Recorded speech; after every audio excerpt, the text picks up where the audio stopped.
சென்னையிலிருந்து வரக்கூடிய, தமிழகத்திலிருந்து வரக்கூடிய ஒரு பிரபல வாரம் இருமுறை இதழில் ISIS பயங்கரவாதத்தை பற்றி கடுமையாக 2 பக்கத்திற்கு கட்டுரை எழுதியிருக்கின்றேன்.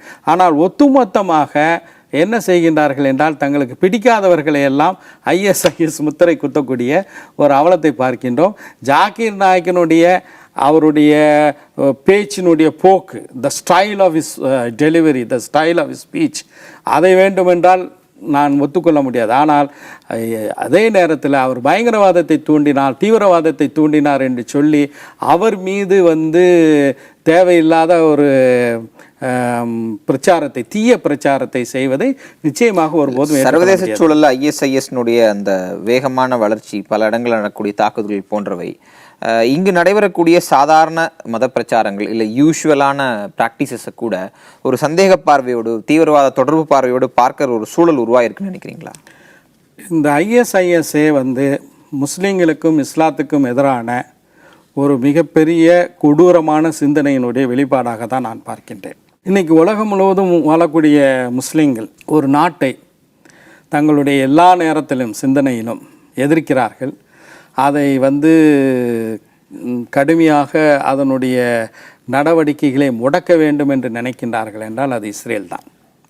இஸ்ரேலிய பயங்கரவாதம் பாலஸ்தீனத்திலும் முஸ்லீம் உலகத்திலும் மிகப்பெரிய தாக்கத்தை ஏற்படுத்தியிருக்கின்றது.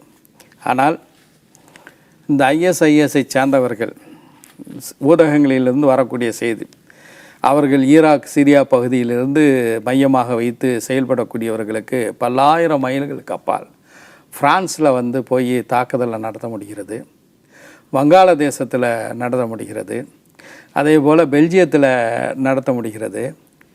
ஏன் இதுவரைக்கும் இஸ்ரேலில் பாலஸ்தீன மக்களை அன்றாடம் கொண்டு குவிக்கக்கூடிய அந்த இஸ்ரேல் நாட்டில் அந்த இஸ்ரேல் இராணுவத்தினுடைய ஒரு முகாமை இந்த ISIS-னால் தாக்கினார்கள் என்று ஏதாவது ஒரு செய்தியை ஒரு அனுபவம் வாய்ந்த செய்தியாளர் என்ற அடிப்படையில் எங்கேயாவது நீங்கள் படிச்சிருக்கீங்களா?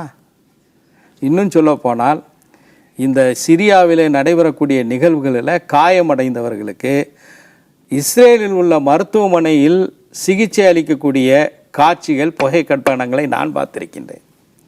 எனவே முஸ்லீம்களையும் இஸ்லாத்தையும் ஏளனப்படுத்த வேண்டும், கலங்கப்படுத்த வேண்டும், இவர்கள் மீதான ஒரு நல்ல ஒரு எண்ணத்தை கலங்கமடைக்க வேண்டும் என்பதற்காக வேண்டி இஸ்லாத்துக்கு விரோதமான சக்திகளால் உருவாக்கப்பட்டது தான் ISIS. அவர்கள் உண்மையான முஸ்லீம்களாக இருந்தால் நிச்சயமாக அவர்கள் செய்வது போன்ற செயல்பாடுகளில் நிச்சயமாக எந்த ஒரு முஸ்லீமே இறங்க மாட்டார்.